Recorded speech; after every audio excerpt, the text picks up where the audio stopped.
Hey there, thanks so much for tuning in to today's Drawing for Adults class. This class is offered as a partnership between the Ann Arbor District Library and the Ann Arbor Art Center.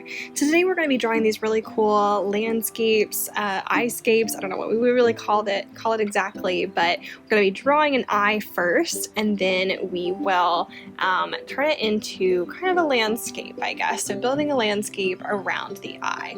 So I know I have done some other videos with formal instruction on how to draw an eye, so you can check out previous videos regarding that for more information, but I still will kind of run through the process. So you can see how I have started with a photo reference. You can also just look at your own eye, but it's easier to kind of see this eye while I'm drawing this, so you can see roughly the shape of the eye as well as the shape of the highlights, and of course those little lines there within the iris that really show the kind of pattern that we see within an eye, especially if the eye is a lot lighter. If the eye is a darker color, it's a little bit trickier to actually see that kind of definition. So if you're looking at your eyes and you have darker eyes, I do as well, you might not see quite as much of that variation that kind of look like rays of a sun or something from that pupil.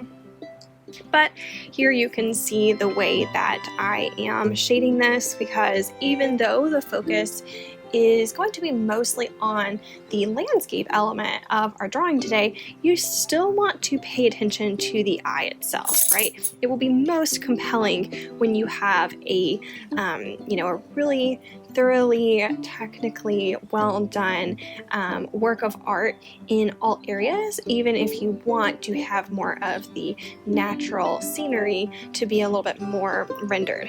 One thing that I always like to point out is to shade the whites of the eye. People will often leave the whites of the eye white, but as you can see in this photo reference, I would not really say that that's white. When you compare it to the white of the paper, you can tell the white of the paper is much more white, obviously, than the white in the white of the eyes of this photo reference, because for one, the eyelashes usually do cast a little bit of a shadow on the eye. Your eyes aren't bulging out of your head, I hope not anyway, so they're kind of more recessed, and so because of that, not that we have sunken in eyes, that sounds kind of sad, but we do, but they aren't bulging out of our faces, and so because of that, the white of our eyes is a little bit in shadow. So I always like to point that out because I think that really makes a big difference, and that also allows that highlight to be a really bright white highlight.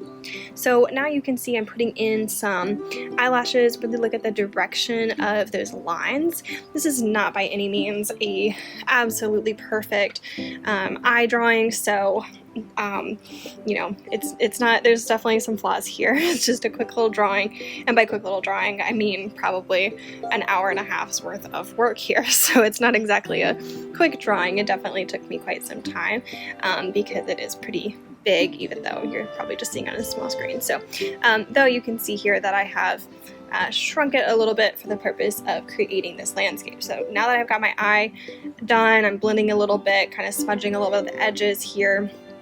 And now I can start building in the landscape. So, I would really look at your eye, think about what you want to do. Do you want to create a scene within the iris of the eye? You could absolutely do that, and that would be really interesting. Or you could just build the landscape around the eye as if the eye is kind of a hill or a mountain or something like that. So just be creative here, take a sketch paper and practice, try drawing it out a few different times and seeing what you think will look best. Obviously it's up to you, but it's a great way to kind of think of different things. Like I put this little bird in the tree and a little cat, as if that eyelid there on the eye is kind of a little, grassy area. And it almost looks like the cat is looking out on this mountainous view here that's beyond the trees. So now I'm just adding some different types of trees here on the left side, and so wrapping around the eye. So I'm kind of using that backspace kind of above the eye to create some kind of landscape, and I'm making the trees that are in the background a little bit lighter so that it has kind of that atmosphere. So After you do that, you might want to decide if you want to have anything in front of the eye that's kind of wrapping around towards the bottom part of the eye. It's up to you. You don't have to do that. You can get really detailed with this or leave it to be a little bit more simple. I'm going to just draw in a quick little river type thing, but enjoy this, have fun, create a really interesting dynamic composition that is a little bit whimsical because, you know, the eye is at the center of it, which is obviously kind of a surrealist kind of take on a landscape because it's just fun and weird, but enjoy it, create something really interesting.